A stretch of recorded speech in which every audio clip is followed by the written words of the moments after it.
اس video کو دیکھنے سے پہلے چینل کو آپ سبسکرائب کریں اور ساتھ میں جو بیل آئیکن ہے اس کو بھی دبائیں تاکہ لیٹسٹ ویڈیو کی نوٹیفیکیشن آپ سب سے پہلے مدد کن یا معین الدین چشتی، مدد کن یا معین الدین چشتی، مدد کن یا معین الدین چشتی۔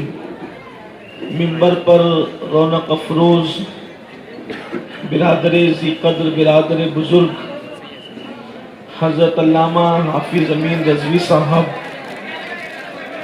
حضرت علامہ مفتی غلام مصطفیٰ صاحب رضوی، جملہ ذوی الاحترام ذوی الاحتشام باصفا علماء کرام، حاضرین محفل، پردہ نشین ماؤں اور بہنوں، السلام علیکم صلی اللہ تعالی علیہ وسلم۔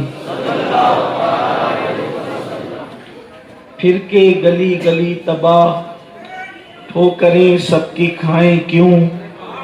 پھر کے گلی گلی تباہ، ٹھوکریں سب کی کھائیں کیوں؟ دل کو جو عقل دے خدا، تیری گلی سے جائیں کیوں؟ رخصت قافلہ کا شور، غش سے ہمیں اٹھائے کیوں؟ سوتے ہیں ان کے سائے میں، کوئی ہمیں جگائے کیوں؟ غفلت شیخ و شاب پر ہنستے ہیں طفل شیر خوار، کرنے کو گدگدی ابس آنے لگی بہائی کیوں؟ اور ہے تو رضا میرا ستم، جرموں پہ گر لجائیں ہم، ہے تو رضا میرا ستم، جرموں پہ گر لجائیں ہم، کوئی بجائے سوزے غم، سازے طرب بجائے کیوں؟ آج کی یہ محفل آپ کے اس علاقے میں اصلاح عقائد و اعمال کے حوالے سے انعقاد پذیر ہے، اور اسی مناسبت سے میں نے اپنے آقا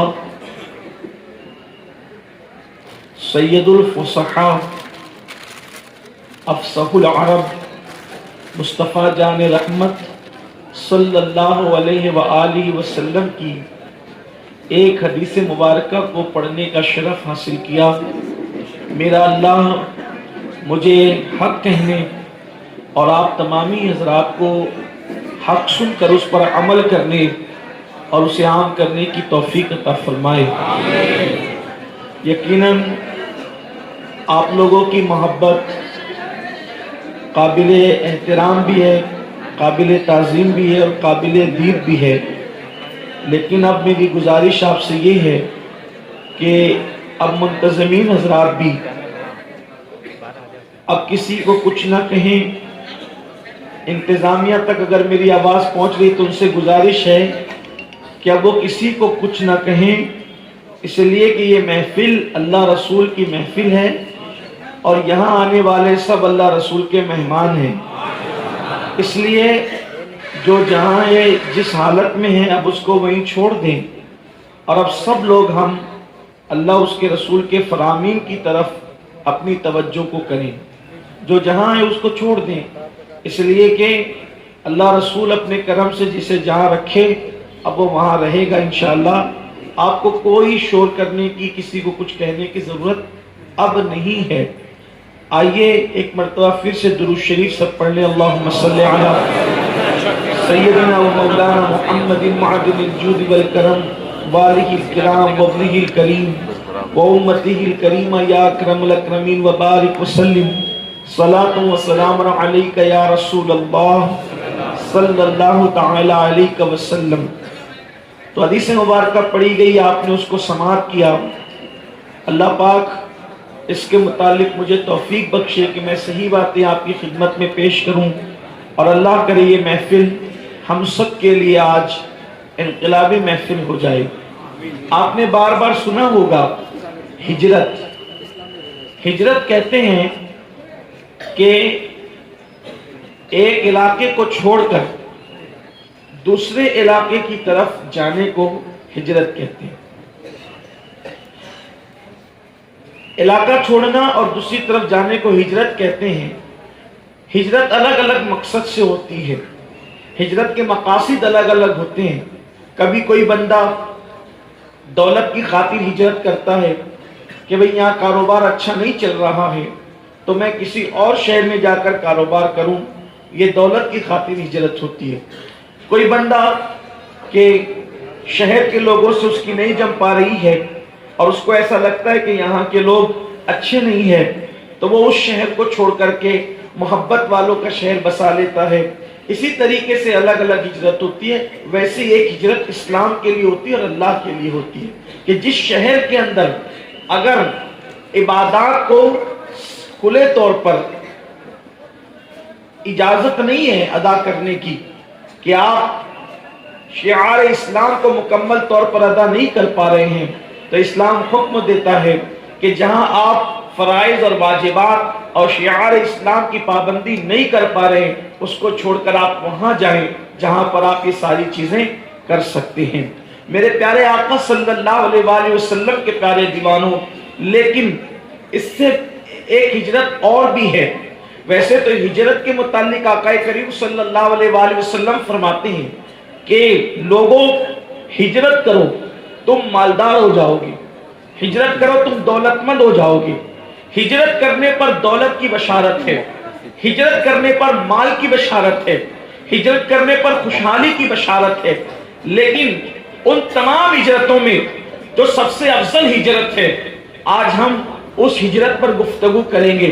اس لیے کہ ایک ہجرت وہ ہوتی ہے جو ایک شہر سے دوسرے شہر کی طرف ہوتی ہے، ایک ہجرت وہ ہوتی ہے ایک ملک سے دوسرے ملک کی طرف ہوتی ہے، ایک ہجرت وہ ہوتی ہے جو ایک انسان سے دوسرے انسان کی طرف ہوتی ہے. لیکن ایک ہجرت وہ ہوتی ہے کہ انسان گناہ سے ہجرت کر کے اللہ کی طرف جاتا ہے، کسی شہر کی طرف نہیں جاتا بلکہ گناہ سے ہجرت کر کے وہ اللہ کی طرف جاتا ہے. اور یہ ہجرت تمام ہجرتوں میں سب سے افضل ترین ہجرت ہے. میرے آقا صلی اللہ علیہ وآلہ وسلم کے فرمان کا مفہوم ہے لوگوں گناہ سے ہجرت کرو، یعنی گناہ کو چھوڑ دو اور اللہ کی طرف سفر کرو، اللہ کی طرف اپنے قدم کو بڑھاؤ.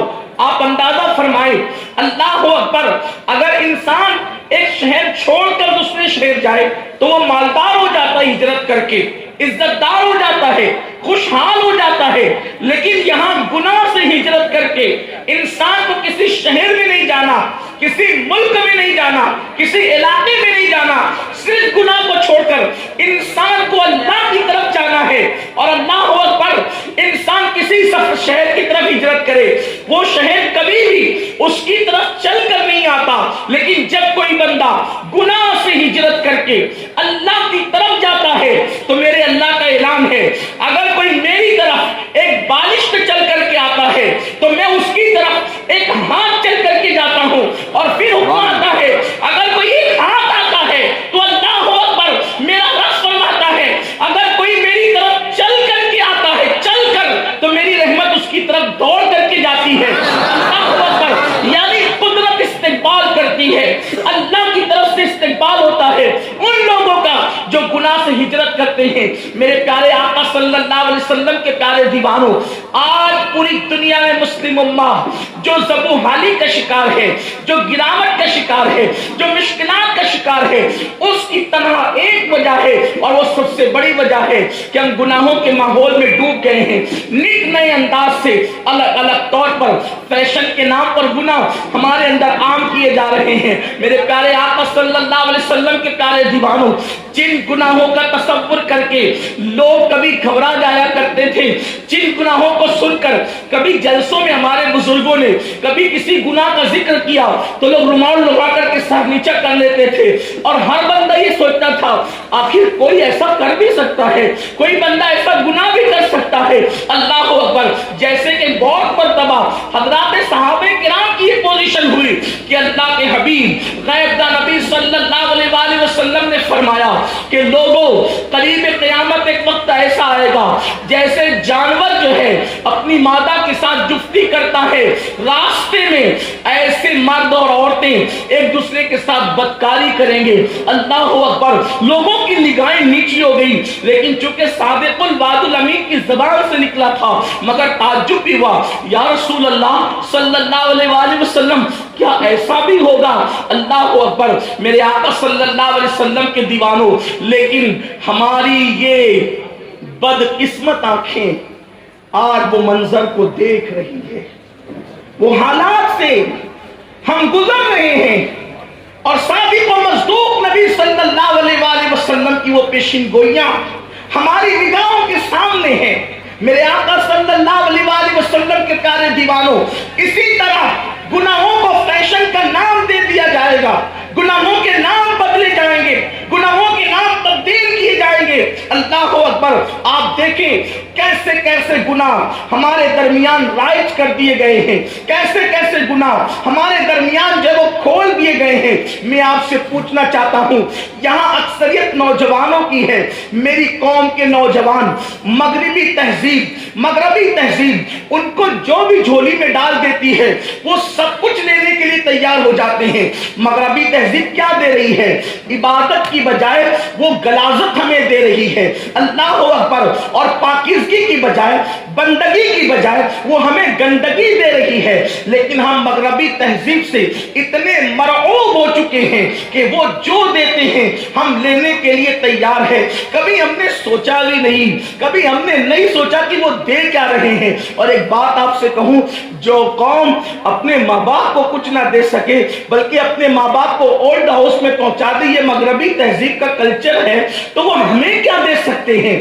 دینے کے لیے تو بندے کو سخی ہونا چاہیے، دینے کے لیے تو بندے کے سینے میں محبت بھرا دل ہونا چاہیے، دینے کے لیے تو بندے کے اخلاق آنا ہونا چاہیے، کردار آنا ہونا چاہیے، کیریکٹر آنا ہونا چاہیے۔ اللہ اکبر، جن کے پاس خود دینے کو کچھ نہیں ہے، ماں باپ کے لیے جن کو دینے کے لیے کچھ نہیں ہے، بلکہ وہ سال میں ایک مرتبہ اپنے ماں باپ کی برتھ ڈے کے موقع پر ایک چھوٹا سا لفافہ بھیج دیتے ہیں مبارکبادی کا، اور سمجھتے ہیں کہ اولاد ہونے کا حق ادا کر دیا۔ اللہ اللہ، اس قوم سے ہم تہذیب لے رہے ہیں، اس قوم سے ہم کلچر لے رہے ہیں، اس قوم سے ہم زندگی گزارنے کا طریقہ لے رہے ہیں، اور پھر اللہ اکبر گناہ کو گناہ سمجھتے ہی نہیں۔ وجہ یہ ہے کہ لوگ گناہ کو بطور گناہ کیوں پیش نہیں کرتے، لوگ گناہ کو بطور فیشن کیوں پیش کرتے ہیں؟ اس کی وجہ یہ ہے، جب بھی کوئی بندہ گناہ کو گناہ سمجھ کر کے کرے گا تو اس کو اللہ کی طرف پلٹنا آسان ہوگا، اس گناہ کو چھوڑ دینا آسان ہوگا۔ لیکن جب بھی بندہ کسی بھی گناہ کو فیشن کے طور پہ کرے گا تو کبھی اس کو احساس ہی نہیں ہوگا کہ میں غلط کر رہا ہوں۔ مثال کے طور پر آپ اندازہ کریں، انسان گناہ جتنے بھی گناہ کرتا ہے وہ چھپ چھپا کر کے کرتا ہے، لیکن بہت سارے گناہ ہم چھپ کر نہیں کرتے، اعلانیہ کرتے ہیں۔ جیسے مثال کے طور پر کچھ میں اشارے دینا چاہتا ہوں، بہت سنجیدگی سے سوچنا اور پھر گناہ کا تصور کرنا کہ ہم کتنی بڑی بڑی غلطیاں کر رہے ہیں۔ مثال کے طور پر ایک پہلی بات لیتے ہیں، جیسے اذان ہو رہی ہو، اذان کے بعد مسلمانوں کے لیے فرض ہے کہ وہ مسجدوں کی طرف جائیں، اللہ کی بارگاہ میں سجود نیاز لٹائیں، اللہ کی بارگاہ میں سجدہ کریں۔ لیکن ہم اور آپ دیکھتے ہیں کہ اگر کسی شادی کے منڈپ میں 100 لوگ بیٹھے ہیں تو مشکل سے 4-5 لوگ اٹھ کر کے جاتے ہیں، باقی سب بیٹھے ہوتے ہیں۔ ان کو اس کا احساس نہیں ہے کہ میں کتنا بڑا گناہ کر رہا ہوں۔ وجہ یہ ہے، فیشن بن گیا ہے نماز نہیں پڑھنا، اس لیے کہ اللہ اکبر مسلمانوں کے دل و دماغ میں صدیوں سے یہ اتنا بھر دیا گیا ہے، عبادت کرنا یہ بیکورڈ لوگوں کا کام ہے، عبادت کرنا یہ غریب اور مفلسوں کا کام ہے، عبادت کرنا یہ پرانے خیالات والوں کا کام ہے۔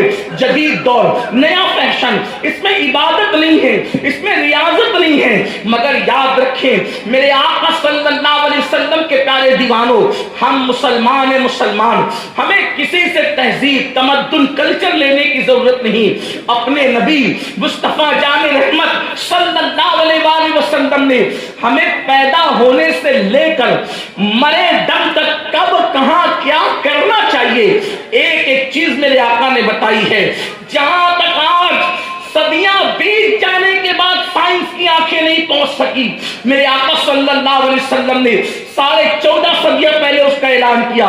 مثال کے طور پر بچہ پیدا ہونے کے بعد روتا ہے، اور وہ کیوں روتا ہے اور اس کا علاج کیا ہے؟ میں پورے چیلنج سے کہتا ہوں، جوانوں اپنی آنکھیں آنکھیں کھولو، اپنے دماغ کو کھولو، روشن خیال بنتے ہو. مدینے کی سرکار سے بڑھ کر کہیں پر روشن خیال ہی نہیں ہے. اللہ اکبر. آج تک کوئی ڈاکٹر، کوئی سائنسدان نہیں بتا سکا بچہ کیوں روتا ہے اور اس کے رونے کا حل کیا ہے، اس کے رونے کا علاج کیا ہے. لیکن میرے غیب کا نبی نے 14 صدیاں پہلے بتایا بچے کے رونے کی دو وجوہات ہے، بڑی دو وجوہات ہے. ایک وجہ تو یہ ہے کہ وہ ماں کے چھوٹے سے شکم سے نکل کر ایک بہت بڑی کائنات میں آتا ہے، بہت بڑی دنیا میں آتا ہے. تو یہاں کے اجنبی چہروں کو، اجنبی ماحول کو دیکھ کر وہ وحشت زدہ ہو جاتا ہے اور رونے لگتا ہے. اور اس کی دوسری وجہ یہ ہے جب بھی کوئی انسان دنیا میں آتا ہے تو چونکہ شیطان انسان کا کھلا ہوا دشمن ہے تو شیطان اس کی کوکھ میں کچوکے لگاتا ہے، انگلیوں سے اس کو اذیت دیتا ہے، اس کو مارتا ہے، تکلیف پہنچاتا ہے. اب یہ دو چیزیں ہیں، ایک تو اس کو وحشت ہے، دوسرا شیطان کا حملہ ہے. اب میرے نبی نے اس کا علاج کیا بتایا کہ اس کے پاس کھڑے رہ کر اذان پڑھو. اذان کی برکت یہ ہے کہ وحشت بھی دور ہوتی ہے اور شیطان بھی بھاگ جاتا ہے. بچے کے دل کو سکون نصیب ہو جاتا ہے، بچے کے دل کو چین نصیب ہو جاتا ہے. میں پوچھنا چاہتا ہوں، تعصب کی بنیاد پہ نہیں کہہ رہا ہوں، حقائق کی بنیاد پہ کہہ رہا ہوں. پوچھو دنیا کے کسی مذہب سے، دنیا کی کسی سائنس سے، اگر کوئی یہ بتاتا ہے کہ بچے کے رونے کی وجہ کیا ہے تو بتا دو، اور اس کے سکون کا علاج اگر کوئی کر رہا ہے تو بتا دو. کتنا نادان ہے مسلمان جس مذہب نے بچپنے میں پہلی مرتبہ تمہاری وحشت کا بھی خیال کیا، تمہاری تکلیف کا بھی خیال کیا اور تمہاری وحشتوں کا علاج بھی کیا. آج اس مذہب کو چھوڑ کر کے، اس مذہبی تعلیمات کو چھوڑ کر کے مغرب کے پیچھے جا رہے ہو. اور اللہ جب کسی کا انتقال ہو جائے، وہ حالت سکرات میں ہو، تو اس کے سرہانے بیٹھ کر کے سورہ یاسین پڑھو، اسے کلمے کی تلقین کرو، اللہ اکبر. اور جب مر جائے تو بسم اللہ وعلی ملت رسول اللہ پڑھ کر کے اس کی آنکھوں کو بند کر دیا جائے. آنکھیں کیوں کھلی رہتی ہے آج تک کوئی سائنسداں نہیں بتا سکا، لیکن غیب کا نبی نے مرنے والے کی آنکھ کیوں کھلی رہتی ہے اس کا بھی ذکر فرما دیا اور اس کا علاج بھی بتا دیا. اب آپ مجھے بتائیں، اپنے مذہب سے بڑھ کر بھی کہیں تعلیمات ہے، اپنے مذہب سے بڑھ کر بھی کہیں روشن خیالی ہے، لیکن برا ہو مغرب کی غلامی کا، نبی کی غلامی کا ذکر کرتے ہوئے، نبی پاک کی غلامی کا دعویٰ کرتے ہوئے ہم مغربی تہذیب کی غلامی میں ڈوب گئے. میرے آقا صلی اللہ علیہ وسلم کے دیوانوں، آؤ اپنے بھولے ہوئے سبق کو یاد کریں، آؤ تجدید وفا کریں. لاکھوں کی تعداد میں میرے ملک ہندوستان میں جوان بستے ہیں. اگر یہ جوان اپنے آپ کو بدل لیں، اپنے اندر تبدیلی پیدا کر لیں، پورے ملک میں نہیں پوری دنیا میں انقلاب آئے گا. اس لیے کہ انقلاب ڈنڈوں سے نہیں آتا، انقلاب بموں سے نہیں آتا، انقلاب تلواروں سے نہیں آتا، انقلاب تیروں سے نہیں آتا، انقلاب اخلاق سے آتا ہے، انقلاب کردار سے آتا ہے، انقلاب کیریکٹر سے آتا ہے.